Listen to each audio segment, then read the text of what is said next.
ರಾಜ್ಯ ಹಾಗೂ ಕೇಂದ್ರ ಸರ್ಕಾರದ ವಿರುದ್ಧ ಕೆಆರ್ಎಸ್ ಪಕ್ಷದ ರವಿ ಕೃಷ್ಣಾರೆಡ್ಡಿ ವಾಗ್ದಾಳಿ. ಹುಬ್ಬಳ್ಳಿ. ಕೆಆರ್ಎಸ್ ಕರ್ನಾಟಕ ರಾಷ್ಟ್ರ ಸಮಿತಿ ಪಕ್ಷದ ರಾಷ್ಟ್ರೀಯ ಗೌರವಾಧ್ಯಕ್ಷರಾದ ರವಿ ಕೃಷ್ಣಾರೆಡ್ಡಿ ಅವರು ರಾಜ್ಯ ಸರ್ಕಾರ ಹಾಗೂ ಕೇಂದ್ರ ಸರ್ಕಾರದ ವಿರುದ್ಧ ತೀವ್ರ ವಾಗ್ದಾಳಿ ನಡೆಸಿದರು.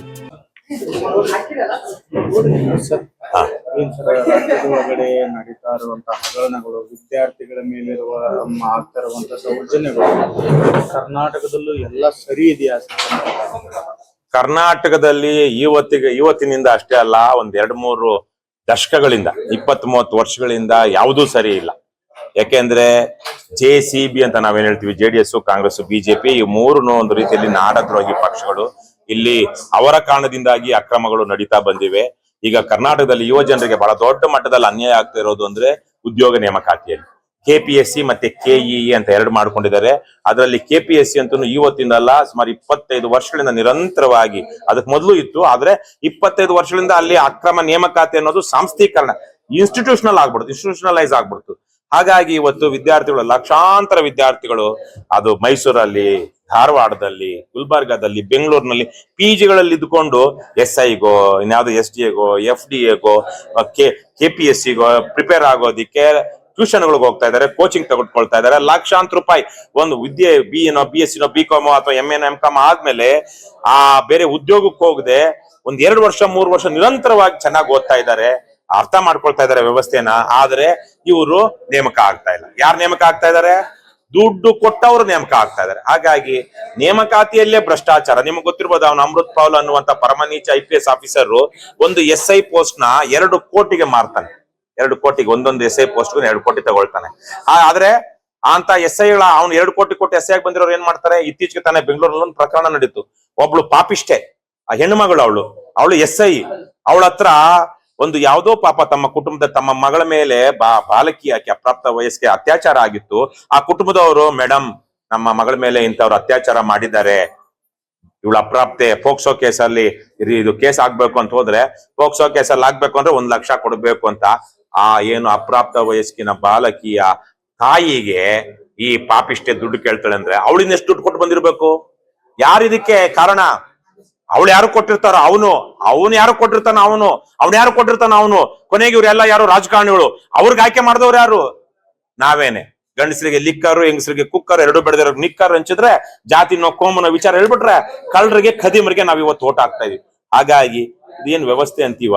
ನೀವೇ ಹೇಳಿ, ನಿಮ್ಗೆ ಅನ್ಸುತ್ತಾ ಇದು ಸರಿಯಾಗಿದೆ ಕರ್ನಾಟಕದಲ್ಲಿ ಅಂತ ಅನಿಸ್ತಾ ಇದೆಯಾ? ನೂತನವಾಗಿ ಮುಖ್ಯಮಂತ್ರಿ ಆದಂತಹ DK ಶಿವಕುಮಾರ್ ಅವರ ಆಡಳಿತದಲ್ಲಿ ತಮಗೇನು ತೃಪ್ತಿ ತರುವಂತದ್ದು ಏನಾದ್ರು ಆಗಿದೆ?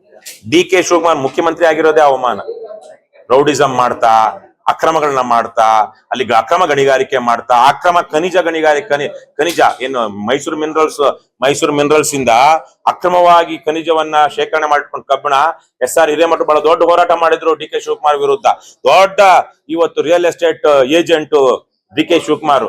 ಇಂಥವ್ರು ನಾವು ಒಟ್ನಲ್ಲಿ ದುಡ್ಡು ಮಾಡಿ ಜನರಿಗೆ ಹಂಚಿ ಸತತವಾಗಿ MLA ಆಗ್ತಾ ಇದ್ರೆ ನಾವು ರೌಡಿಗಳೇ ಆಗಿರ್ಲಿ, ನಮ್ಮ ಹಿಂದಿನ ದಿನಗಳಲ್ಲಿ ಅಥವಾ ಭ್ರಷ್ಟಾಚಾರನೆ ಮಾಡಿರ್ಲಿ, ನಾವು ಮುಖ್ಯಮಂತ್ರಿ ಆಗಬಹುದು ಅನ್ನುವಂತ ಒಂದು ಸಂದೇಶವನ್ನ ಇವತ್ತು ರಾಜ್ಯದ ಪರಮಭ್ರಷ್ಟ JCB ಪಕ್ಷದ ಕಾರ್ಯಕರ್ತರಿಗೆ ಇವತ್ತಿನ ಹಾಲಿ ಮುಖ್ಯಮಂತ್ರಿ ಕೊಟ್ಟಿದಾರೋ ಇಲ್ವಾ? ಹಿಂದೆ ಮುಖ್ಯಮಂತ್ರಿ ಆಗ್ಬೇಕು ಅಂದ್ರೆ ಕೆಲವು ಅಪರಾಧಗಳು ಯಾವತ್ತೂ ಮಾಡಿರ್ಬಾರ್ದು, ಆರೋಪಗಳು ಇರಬಾರ್ದು ಅಂತಿತ್ತು. ಇವತ್ತಿಗಿಲ್ಲ. ಇವತ್ತು DK ಶಿವಕುಮಾರ್ ಅವ್ರ ಹಿನ್ನೆಲೆ ನೋಡಿದಂತ ಹಾಲಿ ಕಾಂಗ್ರೆಸ್ ನಲ್ಲಿರುವಂತ ಅನೇಕರಿಗೆ DK ಶಿವಕುಮಾರ್ ಇವತ್ತು ಸ್ಫೂರ್ತಿ. ಯಾಕೆ? ನಾವು ರೌಡಿಸಂ ಮಾಡೋಣ, ಓಟ್ನಲ್ಲಿ MLA ಆಗ್ಬಿಡ್ಬೇಕು, MLA ಆಗಿ ಒಂದಷ್ಟು ದಿವಸ ಚೆನ್ನಾಗಿ ದುಡ್ಡು ಮಾಡ್ಬೇಕು, ಆಮೇಲೆ ಇವತ್ತಲ್ಲ ನಾಳೆ ಆ ದುಡ್ಡಿನಿಂದಾನೇ ನಾವು ಮುಖ್ಯಮಂತ್ರಿಯೂ ಆಗಬಹುದು ಅನ್ನುವಂತ ಒಂದು ಸಂದೇಶ ಕೊಟ್ಟಿದಾರಲ್ವಾ. ಹಾಗಾಗಿ ನನಗೆ DK ಶಿವಕುಮಾರ್ ಮುಖ್ಯಮಂತ್ರಿ ಆಗಿರೋದೇ ನಮ್ಮ ರಾಜ್ಯಕ್ಕೆ ಅವಮಾನ. ಏನಂತಂದ್ರೆ ಈ ಕಾಕ್ರೋಚ್ ಪಾರ್ಟಿ ಏನು ಶುರುವಾಗಿದೆ, ಅವರ ಒಂದು ದೊಡ್ಡ ಆಂದೋಲನ ನಡೀತು. ಅವರು ಈ ಒಂದು ನ್ಯಾಯಯುತ ಹೋರಾಟದಲ್ಲಿ ಅರ್ಧಕ್ಕೆ ಕೈ ಬಿಟ್ರು ಅಥವಾ ಸಂಪೂರ್ಣವಾಗಿ ಫಲ ಸಾಧಿಸಿದ್ರ ಅಂತ?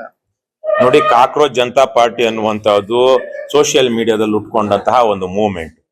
ಅದಕ್ಕೆ ಯಾವುದೇ ತರಹದ ಸಾಂಸ್ಥಿಕತೆ, ಆರ್ಗನೈಸೇಷನ್ ಅಲ್ಲ, ಅದೊಂದು ಸಂಸ್ಥೆ ಅಲ್ಲ, ಅದೊಂದು ಪೊಲಿಟಿಕಲ್ ಪಾರ್ಟಿ ಅಲ್ಲ.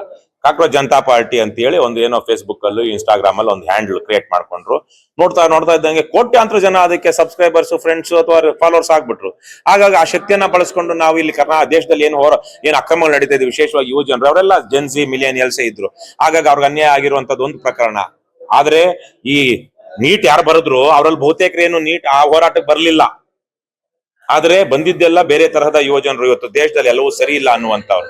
ಹಾಗಾಗಿ ಅವರು ಹೋರಾಟವನ್ನ ಈ ನೀಟ್ ಅಕ್ರಮಕ್ಕೆ ನೇರ ಒಂದು ರೀತಿನಲ್ಲಿ ಯಾರ ಮೂಗಿನ ನೇರಕ್ಕೆ ಅಡಿಯಲ್ಲಾಯ್ತು, ಅದು ಈ ದೇಶದ ಶಿಕ್ಷಣ ಮಂತ್ರಿಯ ಮೂಗಿನ ಅಡಿಯಲ್ಲಾಯ್ತು. ಹಾಗಾಗಿ ಆ ಶಿಕ್ಷಣ ಮಂತ್ರಿ ರಾಜೀನಾಮೆ ಕೊಡಬೇಕು, ತೊಲಗಬೇಕು ಅಂತ ಒಂದು ಹೋರಾಟ ಶುರು ಮಾಡಿದ್ರು. ಬಹಳ ಅದಕ್ಕೆ ಸೋನಂ ವಾಂಗ್ಚುಕ್ ಅವ್ರು 7-8 ದಿವಸಗಳ ನಂತರ ಬಂದು ಉಪವಾಸ ಕೂತ್ರು. ಅವ್ರು 21-22 ದಿವಸ ಆದ್ರೂ ಸರ್ಕಾರ, ಮೋದಿ ಸರ್ಕಾರ ಗೌರವ ಕೊಡ್ಲಿಲ್ಲ. ಆಗ ಸಂಸತ್ ಚಲೋ ಅಂದಾಗ ಇದ್ದಕ್ಕಿದ್ದಂಗೆ 20ಕ್ಕಿಂತ ಹೆಚ್ಚು ಸಾವಿರ ಜನ ದೆಹಲಿಗೆ ಯುವತಿಯರು ನುಗ್ಗಿದ್ರು ಸಂಸತ್ನ ಕಡೆಗೆ. ಆಗ ಅದು ದೇಶದಲ್ಲಿ ಒಂದು ಪ್ರಭಾವ ಪಡ್ಕೊಳ್ತು. ಅವ್ರು ಕೇಳ್ತಿದ್ದು ತುಂಬಾ 2 ವಿಚಾರಗಳು. ಒಂದು, ನೀಟ್ ಪರೀಕ್ಷೆ ಮುಂದಕ್ಕೆ ಹೋದ ಕಾರಣಕ್ಕಾಗಿ ಆ ಒತ್ತಡವನ್ನ ತಾಳಲಾರದೆ ಯಾವೆಲ್ಲ ವಿದ್ಯಾರ್ಥಿಗಳು ಆತ್ಮಹತ್ಯೆ ಮಾಡ್ಕೊಂಡ್ರು ಅವ್ರ ಕುಟುಂಬದವ್ರಿಗೆ 1 ಕೋಟಿ ಪರಿಹಾರ ಕೊಡಿ. ಮತ್ತೆ ಪದೇ ಪದೇ ಈ ತರಕ್ಕೆ ಆಗ್ತಾ ಇದೆ, ಶಿಕ್ಷಣ ಸಚಿವರಿಗೆ ಅದ್ರ ಬಗ್ಗೆ ಕಾಳಜಿ ಇಲ್ಲ, ಅಥವಾ ಆತ ದಕ್ಷ ಅಲ್ಲ, ಅಥವಾ ಆತ ಗಂಭೀರವಾಗಿಲ್ಲ. ಹಾಗಾಗಿ ಇಂತಹ ಸಂದರ್ಭದಲ್ಲಿ ಅವರ ರಾಜೀನಾಮೆಯನ್ನ ಪಡ್ಕೊಂಡ್ರೆ ಮುಂದಿನ ದಿನಗಳಲ್ಲಿ ಶಿಕ್ಷಣ ಸಚಿವ ಆಗಿರೋನಿಗೆ ಸ್ವಲ್ಪ ಜವಾಬ್ದಾರಿ, ಎಚ್ಚರಿಕೆ ಇರುತ್ತೆ. ಈ ತರ ತಪ್ಪುಗಳಾದ್ರೂ ಅವನು ಶಿಕ್ಷಣ ಸಚಿವನಾಗಿ ಮುಂದುವರಿತಾ ಇದ್ದಾನೆ ಅಂದ್ರೆ ಮುಂದಕ್ಕೆ ಅದೇ ಅಸಡ್ಡೆ, ಅದೇ ಉಡಾಫೆ ಇರುತ್ತೆ. ಅದು ತಪ್ಪು ಬೇಕು ಅಂತೇಳಿ ಇವರು ರಾಜೀನಾಮೆ ಕೇಳಿದ್ರು. ಅದಾಯ್ತಿದೆ. ಮುಂದಕ್ಕೆ ಇದು ಹೋರಾಟ ಹೇಗಾಗುತ್ತೋ, ಅವರ ಹೋರಾಟ ಯಶಸ್ವಿಯಾಗಿದೆ. ಅವರ ಹೋರಾಟದ ಬೇಡಿಕೆಗಳೇನಿತ್ತು ಅದು ಈಡೇರಿದೆ. ಅದು ಅರ್ಧಕ್ಕೆ ನಿಂತಿಲ್ಲ. ಮುಂದುವರಿಬೇಕು ಅಂದ್ರೆ ಯಾವ ವಿಚಾರಗಳು, ಯಾರು ಸಂತ್ರಸ್ತರು, ಫಲಾನುಭವಿಗಳು ಯಾರು, ದೇಶವನ್ನ ಕಟ್ಟಬೇಕು ಅಂದ್ಕೊಂಡಿರುವಂತವ್ರು ಯಾರು, ಅವ್ರು ಮುಂದಕ್ಕೆ ಬರ್ಬೇಕಲ್ವಾ. ಏನಂದ್ರೆ KRS ಪಕ್ಷ ಒಂದು ಉತ್ತಮವಾದಂತ ಕಾರ್ಯ ಮಾಡಿ ರಾಜ್ಯದೆಲ್ಲೆಡೆ ಒಂದು ಒಳ್ಳೆ ಅಭಿಪ್ರಾಯನ ಕ್ರಿಯೇಟ್ ಮಾಡ್ತಾ ಇದೆ. ಆದ್ರೆ ಹಿಂದ್ಗಡೆ ಕಾಣದ ಕೈಗಳು KRS ಪಕ್ಷನ ಹತ್ತಿಕ್ಕುವಂತ ಕೆಲಸ ಮಾಡ್ತಾ ಇದಾರೆ. ಮಾಡ್ತಿದ್ದಾರೆ. ಭ್ರಷ್ಟ ರಾಜಕಾರಣಿಗಳು ಒಂದಷ್ಟು ಜನ, ಮತ್ತೆ ಭ್ರಷ್ಟ ಅಧಿಕಾರಿಗಳು. ಕರ್ನಾಟಕ ನನಗೆ ಹಲವು ಪೊಲೀಸರು ಫೋನ್ ಮಾಡಿ ತುಂಬಾ ಒಳ್ಳೆ ಕೆಲಸ ಮಾಡ್ತಿದ್ರ ಸರ್ ಅಂತಾರೆ. ಒಬ್ಬರಂತೂ ಫೋನ್ ಮಾಡಿ, ಪೊಲೀಸ್ ಅಧಿಕಾರಿನೇ, ಈ ಸಲ ನನಗೆ ಪ್ರಮೋಷನ್ ಆದಾಗ 5,000 ರೂಪಾಯಿ ಹೆಚ್ಚಿಗೆ ಸಂಬಳ ಬಂದಿದೆ, ಆ ಮೊದಲ ಹೆಚ್ಚುವರಿ ಆದಂತ ಸಂಬಳವನ್ನ ನಿಮ್ಮ ಪಕ್ಷಕ್ಕೆ ಕೊಡಬೇಕು ಅಂತ. ಈ ತರಹದ ಪ್ರೀತಿ ವಿಶ್ವಾಸ ಸರ್ಕಾರಿ ಅಧಿಕಾರಿಗಳೇ ನಮ್ಗೆ ತೋರಿಸ್ತಾ ಇದ್ದಾರೆ. ಆದ್ರೆ ಯಾವನು ಭ್ರಷ್ಟ ಇದ್ದಾನೋ, ಯಾವನು ನಮ್ಮಿಂದ ಪ್ರಶ್ನಿಸಲ್ಪಡ್ತಾನೋ ಆ ಭ್ರಷ್ಟ ಅಧಿಕಾರಿ, ಅವನು ಅಥವಾ ಅವಳು, ಅವರಿಗೆ KRS ಪಕ್ಷದ ಬಗ್ಗೆ ಬಹಳ ತೀವ್ರವಾದಂತಹ ದ್ವೇಷ ಇದೆ. ಯಾಕೆ ಅವರು ಮಾಡುವ ಅಪರಾಧಗಳನ್ನ ನಾವು ಪ್ರಶ್ನಿಸಬಾರ್ದು. ಅವರು ಸರ್ಕಾರ, ಅದೇನೋ ನಾವು ಒಂದು ಒಂದು ಮಾತು ಹೇಳ್ತೀವಿ, ಈ ಭ್ರಷ್ಟರ ಗತ್ತು ಗೈರತ್ತು ಘೋಷಣೆ ಹೇಗಿದೆ ಅಂದ್ರೆ, ಸಂಬಳ ನನ್ನ ಹಕ್ಕು, ಗಿಂಬಳ ನನ್ನ ತಾಕತ್ತು, ಕೆಲಸ ನನ್ನ ಮರ್ಜಿ ಅನ್ನುವಂಥದ್ದು ಈ ಭ್ರಷ್ಟರು. ಅದನ್ನ ಪ್ರಶ್ನೆ ಮಾಡಿದಾಗ ಅವ್ರು ನಮ್ಮ ಮೇಲೆ ಕೇಸ್ ಹಾಕುವಂಥದ್ದು ನಡೀತದೆ. 100ಕ್ಕಿಂತ ಹೆಚ್ಚು ಕೇಸ್ಗಳನ್ನ ನನ್ನನ್ನು ಸೇರಿದಂತ ಹಾಕಿದ್ರೆ, ನನ್ನ ಮೇಲೆ ಒಂದು 15 ಕೇಸ್ ಇದೆ. ಆದ್ರೆ ನಾವು ದೇಶ ಕಟ್ಟಬೇಕು ಅಂತ ಬಂದಿರುವಂತವ್ರು, ಸಮಾಜಕ್ಕಾಗಿ ಕೆಲಸ ಮಾಡ್ತಿರುವಂತವ್ರು, ನಾವು ಈ ನಾಡು ಪ್ರಜಾಪ್ರಭುತ್ವನ ಉಳಿಸ್ಬೇಕು ಅನ್ನೋ ಆಗಿದ್ರೆ ಈ ಹೋರಾಟ ಮಾಡ್ಲೇಬೇಕು ಅಂತ ಮಾಡ್ತಾ ಇದೀವಿ. ನಮಗೆ ಯಾವ ಭಯನೂ ಇಲ್ಲ. ಇವರೇನು ಸರ್ಕಾರ ಹತ್ತಿಕ್ತಾರೆ ಅಂದಾಗ ಜನ ನಮ್ಮನ್ನ ಹತ್ತಿಕ್ಕಬಹುದು, ಈ ಭ್ರಷ್ಟ ದುಷ್ಟರು ನಮ್ಮನ್ನ ಹತ್ತಿಕ್ಕೋದಿಕ್ ಸಾಧ್ಯ ಇಲ್ಲ. ಸತ್ಯವಂತರು ನಮ್ಮನ್ನ ಹತೋಟಿ ಮಾಡಬಹುದು, ನ್ಯಾಯವಂತರು ನಮ್ಮನ್ನ ಹತೋಟಿ ಮಾಡಬಹುದು. ಈ ರಾಜ್ಯದ ಜನ ನಾವು ಅಗತ್ಯ ಇಲ್ಲ ಅಂದ್ರೆ ಅವ್ರು ನಮ್ಮನ್ನ ಹತೋಟಿ ಮಾಡಬಹುದು. ಆದರೆ ಭ್ರಷ್ಟರು, ದುಷ್ಟರು, ಅಧಿಕಾರಿಗಳು, ಕದೀಮ ರಾಜಕಾರಣಿಗಳು ನಮ್ಮನ್ನ ಹತ್ತಿಕ್ಕೋದಿಕ್ ಸಾಧ್ಯ ಇಲ್ಲ. ಯಾಕಂದ್ರೆ ನಾವು ಜೈಲಿಗೂ ಅಂಜೋದಿಲ್ಲ, ಎಂತಹ ನಮ್ಮ ಮೇಲೆ ಯಾವುದೇ ದೌರ್ಜನ್ಯ ಆದ್ರೂ ಅದಕ್ಕೆ ಅಂಜೋದಿಲ್ಲ, ಪ್ರಾಣದ ಅಂಜಿಕೆ ಇಲ್ಲ.